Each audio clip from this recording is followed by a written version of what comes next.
Bienvenidos a una edición nueva de su programa del canal FIEX TV de la Facultad de Ingeniería Económica, Estadística y Ciencias Sociales. Y pues en el marco de la conmemoración de la lucha de los pueblos indígenas, pues queremos dedicar este programa, ¿no? Especialmente a los derechos indígenas en el Perú.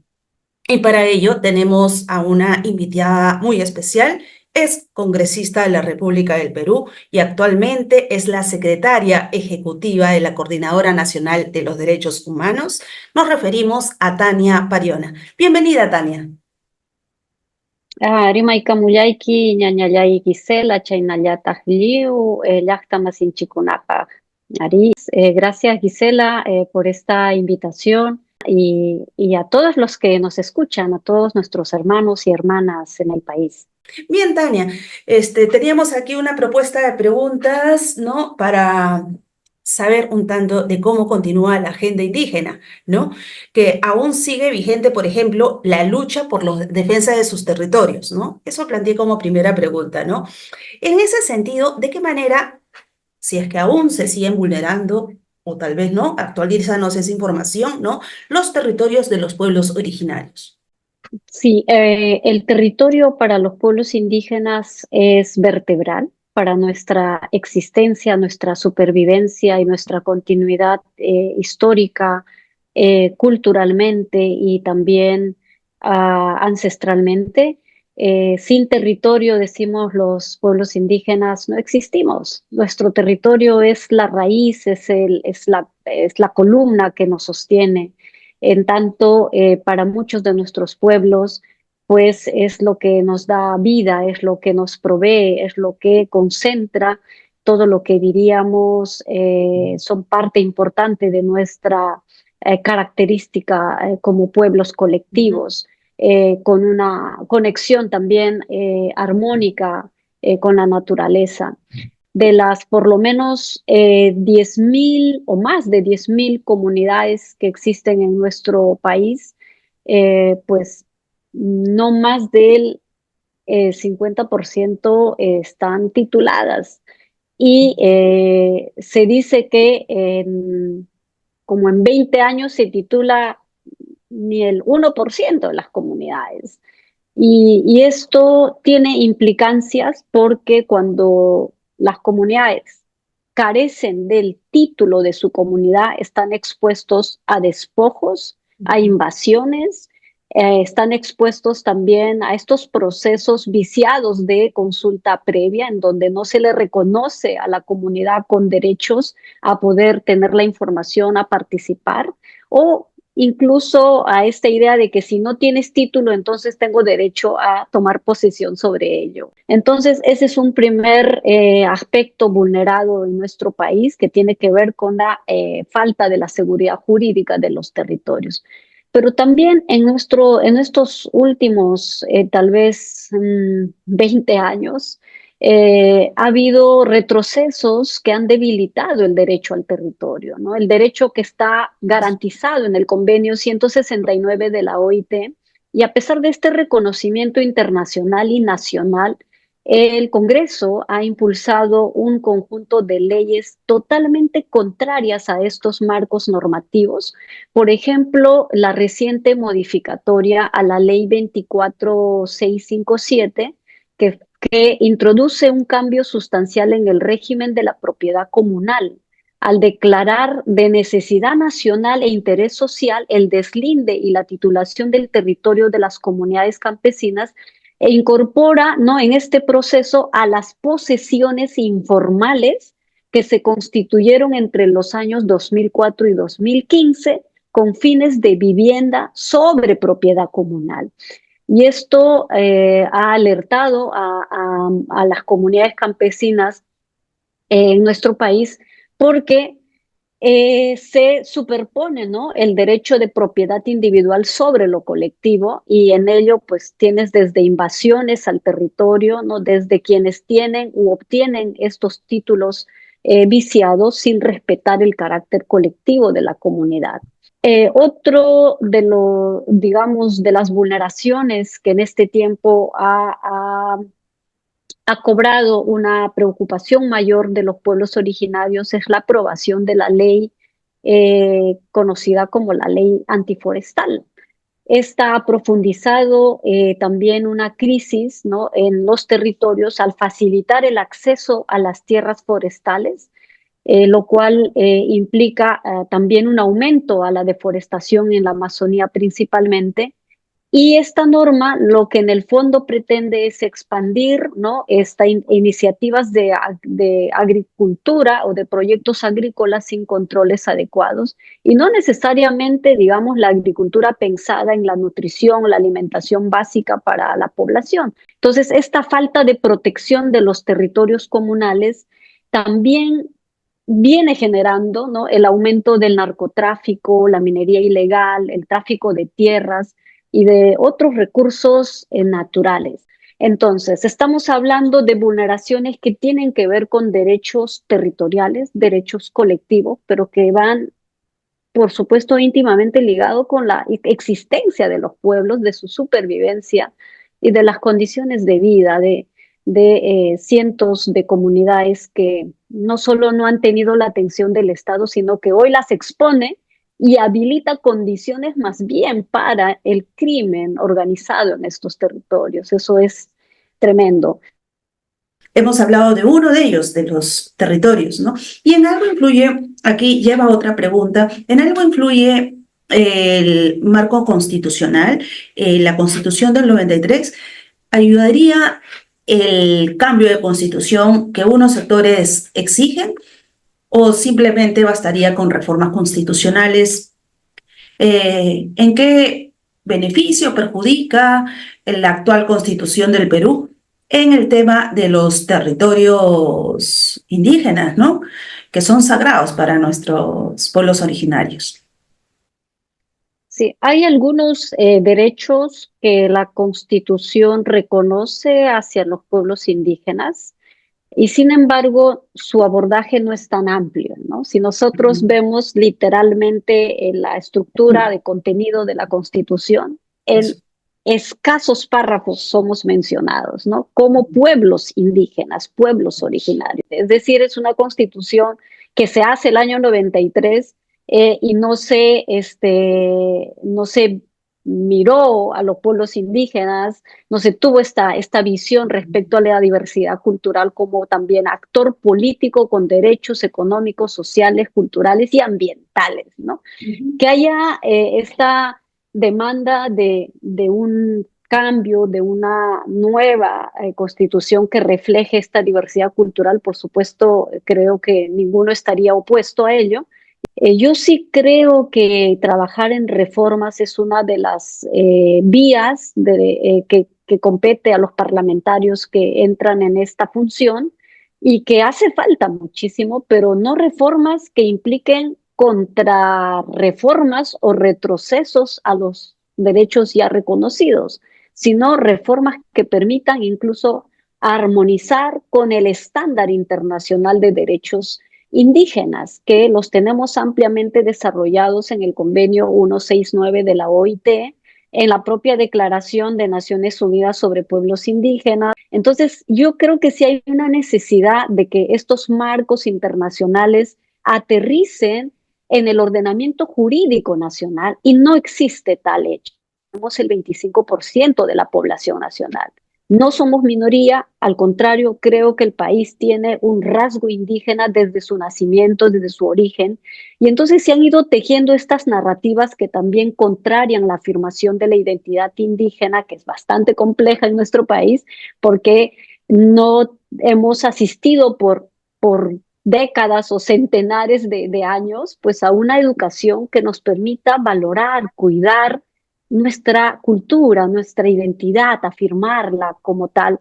Entonces, somos una sociedad que tiene legados también coloniales y deportes muy racistas. Entonces, poco esperamos también a políticos que repiten y reproducen estos discursos, dándole valor más bien a una lógica de mestizaje o incluso en un extremo de que somos origen español. Mencionabas del censo del 2017. Justo este año estábamos nuevamente en otro censo, que va a ser de diferente forma, ¿no? Se está realizando. Que esa estadística incluso es inferior, ¿no? Me consta, organizaciones indígenas nacionales como EDC arrojó reportes que no llegaron a comunidades indígenas las más alejadas de las ciudades amazónicas, ¿no? Por ejemplo, Selva Central, enviaban reportes, no están llegando porque falta de logística. Entonces yo siempre me refiero y digo, más del 25%, que es el dato oficial, más del 25% es población indígena en el Perú. Justamente a eso quería añadir esta siguiente pregunta, es sobre precisamente refiriéndome al porcentaje, sobre las políticas de Estado dirigidos a los pueblos originarios, ¿no? En otros derechos fundamentales como es educación intercultural bilingüe, salud intercultural, ¿no? ¿De qué manera se vienen implementando estos derechos básicos, ¿no? Dirigidos a nuestras poblaciones originarias? Sí, antes de eso, Gisela, permíteme señalar que efectivamente el censo del 2017, con todas las dificultades, aún así registró este 25% o más. Yo creo que Más. somos más, efectivamente, Ujú. y que estamos atendiendo ahora a un censo que tiene una metodología distinta, pero que además hubo intentos de casi eliminar la opción de la autoidentificación y se mantuvo dos categorías altamente cuestionadas incluso por la propia CEPAL, ¿no? De el uso de la opciones de criterios de autoidentificación étnica, ¿no? Cuando lo blanco y lo mestizo no son categorías, digamos, étnicas ni de etnicidad, y son más bien categorías raciales que no permiten una pregunta, ¿no? Que ayude a los ciudadanos a tener este proceso de autoidentificación más allá de la cuestión fenotípica, el color de la piel, y más allá de este discurso que por muchísimos años en nuestro país se impuso como desde lo oficial como un Perú mestizo, ¿no?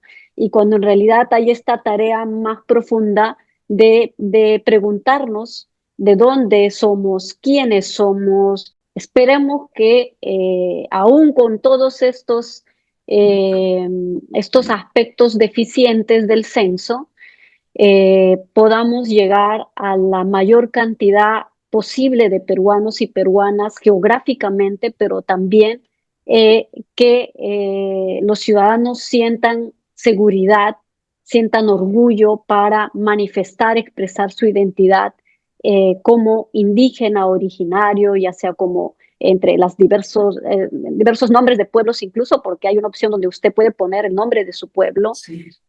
si es quechua, si es aymara, si es ashaninka, shipibo, cacataibo, yine, etcétera, etcétera, Ayánica. y ashaninka, ¿verdad? Que son además de las poblaciones en alto porcentaje dentro de la Amazonía. Entonces, eso es fundamental, como decías, porque permite primero saber quiénes y cuántos somos, quiénes son los pueblos indígenas, cuántos son, dónde estamos, qué aspiramos también como ciudadanos con derechos plenos. Y las políticas públicas ojalá sean mejores focalizadas priorizadas y con mejores presupuestos, ¿no? Ya, voy a hacer el ejemplo con mi región, Ayacucho, que tiene más del 75% de quechohablantes. Claro. 75%. ¿Cómo es posible que no tengamos una política de educación intercultural bilingüe que garantice la lengua materna que por derecho nos corresponde a todas las generaciones y que la generación de nuestros padres y nuestros abuelos lamentablemente no tuvieron esa posibilidad de ir a la escuela, mucho menos en su lengua, y que todo lo contrario, sufrieron racismo y discriminación por hablar la lengua, por pertenecer a sus pueblos, a sus comunidades de origen? Entonces, si el censo no nos devela este 75% de hablantes, no podríamos saber qué políticas públicas amerita focalizarse en una región como Ayacucho. Y así podemos ver cada región con su propia característica.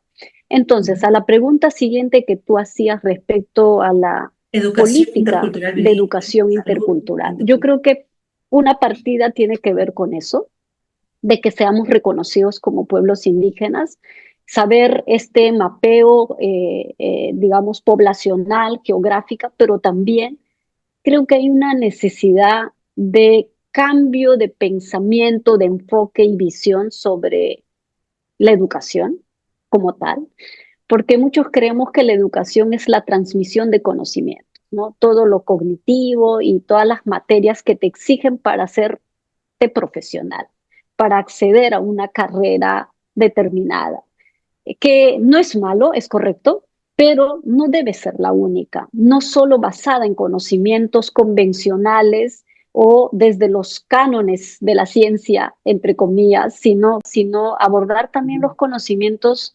ancestrales de los pueblos indígenas, los conocimientos indígenas en torno a la biología, a la naturaleza, a la literatura, a la historia, a la propia investigación como metodología, desde la interculturalidad. Creo que son aspectos que en nuestro país no se abordan a profundidad, no son parte de la política misma educativa, ni la educación básica, ni la educación superior, salvo algunas universidades que han tenido a bien, por ejemplo, incorporar la lengua quechua como una modalidad para obtener el grado académico, Eso. ¿no?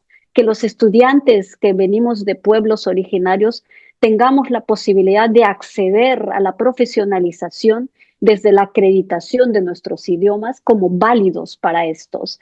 Entonces, eso ha ido avanzando de a poco en nuestro país y creo que hay que apuntalar a que sea cada vez más y mejor y con una oportunidad mayor para estudiantes de Ujú. origen indígena, andino y amazónico, al margen de los territorios rurales, porque es otro tema, ¿no? Que por décadas la educación intercultural bilingüe fue vista como para la ruralidad, ¿no? Para las comunidades que están alejadas de la ciudad, para estos pueblos, ¿no? Que son culturas, que tienen particularidades, y no se pensó desde una visión intercultural que nos permita tejer conocimientos, ¿no? Tanto del saber propio como del saber del otro, esto que decimos en quechua, el isca y yacha, Ujú. y también entendiendo que no es que la interculturalidad son para indígenas, la interculturalidad es para el país en su conjunto, para indígenas y no indígenas, para quienes necesitamos conocernos desde el fondo de nuestro origen, nuestra naturaleza de ver el mundo, ¿no? Recuerdo muchísimo cómo a mí me marcó la primera vez que yo socialicé con niños y adolescentes cuando era adolescente, con niños de otras culturas, de otras regiones, ¿no? Y yo realmente no conocía que existían pueblos amazónicos, que Sí. existían pueblos afroperuanos, y claro, tú con asombro ves cómo también tienen sus propias formas de ver el mundo, y eso es lo que ocurre en los niños que solo van a una escuela monolingüe, monocultural, y que además tiene componentes de racismo en algunos casos, y que luego cuando quieren relacionarse con los pueblos terminan ser contrarios o reacios a estos pueblos, ¿no? Entonces, creo que la educación intercultural bilingüe tiene muchos desafíos entre ellos una asignación presupuestal digna, mejores posibilidades para capacitar, formar a los docentes en una perspectiva decolonial. No se trata de traducir los libros a la lengua, se trata de transformar los libros en su contenido profundo que recoja la cosmovisión y la cosmología de los pueblos indígenas, en tanto sus conocimientos también son válidos. Se trata de tener una política educativa que conecte con múltiples actores, no solo docentes, también los padres de familia, los yachar, los sabios de la comunidad, los mayores, las mayoras, que tienen un bagaje de conocimiento impresionante y que pueden ser también transmisores de conocimiento a la nueva generación, más allá del límite, ¿no?, que concibe la educación como frontera, ¿no?, que solo se remite la educación a los que tienen formación pedagógica. Ujú. Y creo que parte de este desafío también nos compromete, ¿verdad? A quienes no somos de pedagogía, pero que podemos generar espacios de aprendizaje. Ujú. Y creo que Perú tiene mucha riqueza lingüística, cultural y de conocimientos que podrían muy bien aportar en la formación ciudadana, Ujú. en la construcción de una ciudadanía intercultural. Y esos son las deudas, sino desafíos a las que siempre enfrentamos los pueblos indígenas. Y creo que hay que hablar desde también este derecho a una educación de calidad, ¿no? De calidad. Educación intercultural, un enfoque transversal en todas las políticas, ¿no? Como bien has mencionado, no solo para decir, y hablamos de interculturalidad solo para los pueblos originarios, no, no. De hecho, fundamental. Educación, salud, Ujú. justicia, Sí, a alimentación.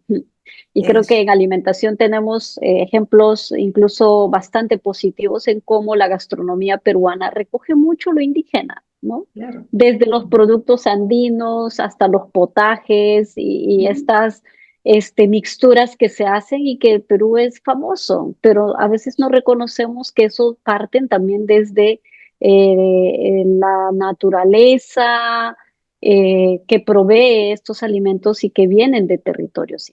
Y ahora, también ya desde la Coordinadora Nacional de Derechos Humanos, que tiene varios integrantes, conversábamos un poco por interno, ¿no? Te hablaba de los PIASI, ¿no? Las poblaciones indígenas en aislamiento, ¿no? O las no contactadas, como le dicen, pero es un aislamiento voluntario, ¿no?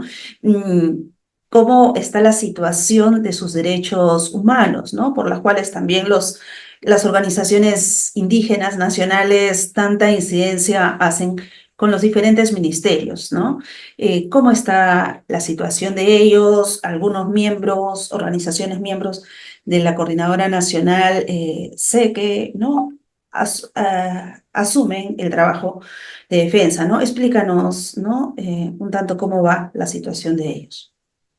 Sí, en la Coordinadora Nacional de Derechos Humanos tenemos un grupo de trabajo sobre pueblos indígenas.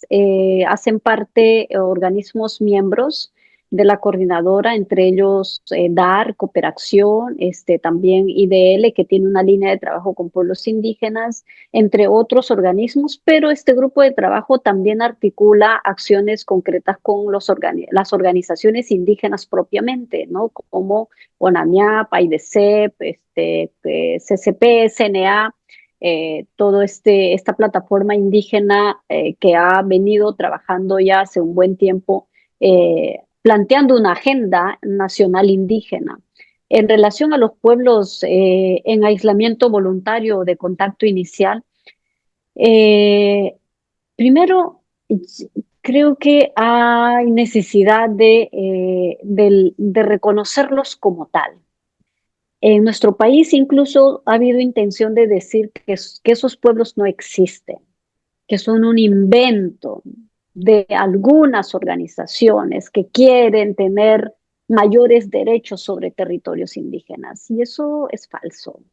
Nuestro país tiene pueblos indígenas en condición de aislamiento voluntario, como señalabas, que deciden vivir distantes a la sociedad actual peruana, no era la nuestra, sea, lo que conviene es que el Perú reconozca a estos pueblos como un pueblo específico que tiene otra condición, otra característica, otra forma de supervivencia y que cualquier intervención al territorio pues terminaría siendo más bien atentatorio a sus vidas, ¿no? Como por ejemplo instalar una carretera ya sea terrestre o fluvial, porque son territorios donde ellos vienen existiendo y conviviendo muy arraigadamente con la naturaleza.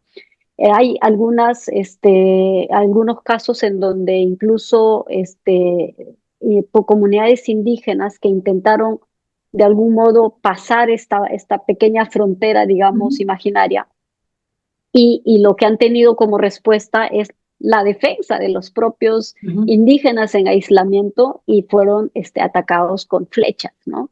Entonces, esto te indica que ellos están pues defendiéndose y cualquier epidemia como la que nosotros tenemos, la gripe, ¿no? Que son o epidemias de las que hemos vivido anteriormente, pues esto terminaría acabando con la vida de hermanos y hermanas Piazzi, con este intento de construir carreteras, con el intento de dar concesiones a áreas que componen estos pueblos. Y la verdad que ellos están en constante amenaza, porque es la Amazonía más ansiada que quisieran tener muchos poderosos, incluyendo aquellas empresas de carácter extractiva y por supuesto para el canal del narcotráfico y por donde circulan hoy por hoy muchos de estas organizaciones también dedicadas a estos ilícitos, pues vienen afectando la existencia de los Piazzi. Y son problemas latentes, de los cuales creo que necesitamos una mayor conciencia e intervención, diríamos, coherente en el sentido de comprender la naturaleza de estos pueblos. No se trata de llevar una campaña de salud o una campaña de alimentos a la zona, como se hace la intervención en una región como las que nosotros compartimos, ¿no? O vivimos. Son territorios que tienen características muy afirmadas en términos de ser diferentes a las dinámicas sociales nuestras. Y esto me lleva a dos preguntas, ya para ir terminando. Uno sobre, ya que hablamos sobre defensa, ¿de qué manera contribuiría que Perú firme, ¿no? el acuerdo de Escazú, ¿no? Que, bueno, actualmente no ha ratificado el Estado peruano el acuerdo de Escazú. Y lo otro es sobre la justicia indígena, ¿no? Cómo nuestro sistema judicial está abordando, si realmente tiene el enfoque intercultural que hablábamos hace unos momentos o no, ¿no? Entonces, sobre esos dos puntos, Tania, menciona, ¿no? Acuerdo de Escazú, que es internacional, ¿no? Y la justicia peruana, cómo está asumiendo los temas de los derechos indígenas. Sí, bueno, el acuerdo de Escazú protege y promueve los derechos humanos, ¿no? Podríamos decir, a las personas y grupos en situación de vulnerabilidad y que tiene que ver con los mecanismos de transparencia, la gobernanza ambiental y también el quehacer público mismo, ¿no? Respecto a los derechos ambientales, territoriales, la protección de los defensores de estos territorios y es un primer tratado internacional en América Latina y el Caribe sobre derechos humanos y el medio ambiente. El Perú no ha ratificado y es lamentable, teniendo las altísimas cifras de defensores ambientales asesinados, ¿no? Por defender su bosque, por defender el territorio, los recursos naturales. Desde el año 2010 a la fecha, por lo menos serán 58 defensores ambientales asesinados. Entonces, lo que haría si nosotros tuviéramos este acuerdo de Escazú es participar, por ejemplo, de la elaboración de los planes y programas que tienen que ver con derechos ambientales, ¿no? Desde qué entendemos por proteger el medio ambiente.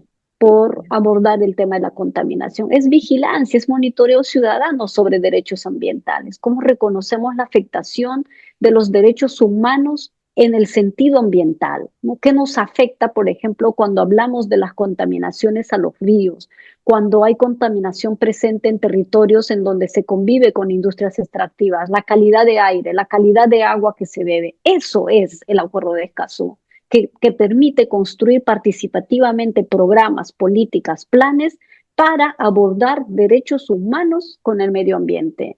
Eso, digamos, sigue siendo un pedido constante y ojalá en un periodo posterior, pues tengamos más parlamentarios claros en lo que significa Escazú y en lo que puede favorecer enormemente a una agenda de derechos ambientales con participación ciudadana.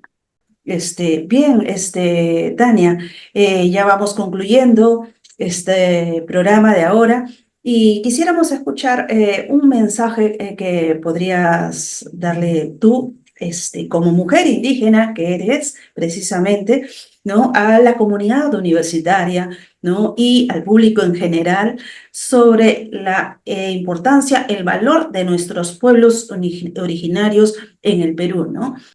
Sí, gracias Gisela. Me preguntaste sobre el tema de la justicia y no Ah, quiero bien, obviar, pero solo para señalar la brevemente, peruana. creo que un desafío enorme en nuestro país es reconocer los sistemas de justicias también propios, jurisdiccionales que los pueblos indígenas tienen, Ujú. pero también trabajar en esta lógica intercultural, ¿no? La administración de justicia en nuestro país sigue siendo lejana para los pueblos indígenas. El acceso a la justicia para los pueblos indígenas es inalcanzable en algunos casos, porque terminan siendo la impunidad la respuesta que se da a un conjunto de vulneraciones que nuestros pueblos han sufrido y sufren, que aborde temas tan sensibles como, por ejemplo, la violencia contra las mujeres, las niñas, la violencia de género en nuestras comunidades, ¿no?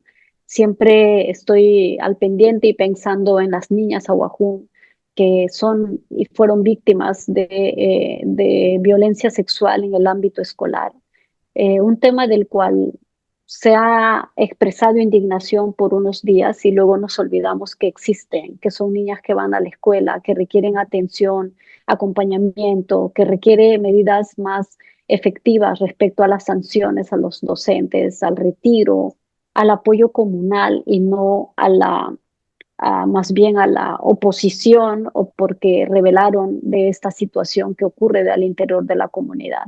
Pero bueno, son temas que tienen que ver con justicia. O sea, la justicia, como digo, hay que trabajarla, hay que construirla en un mecanismo que permita ser accesible, que permita ser efectiva y también permita finalmente llegar a los pueblos en donde muy poca presencia se tiene de parte del Estado. Ujú. Y finalmente el mensaje, pues como mujer quechua indígena, señalar que debemos de identidad más amplia sobre quiénes somos los peruanos y las peruanas. Yo invitaría a mis hermanas, a ser hermanos y hermanas en general, a hacer esta revisión también de nuestros orígenes. No porque se vive en la ciudad se deja de ser indígena, no porque se es profesional se deja de ser indígena, no porque uno accede al uso de tecnologías o porque ya no vive en su territorio de origen deja de ser indígena. Lo indígena finalmente no está basado en el color de piel, ni en cómo te vistes, ni en cómo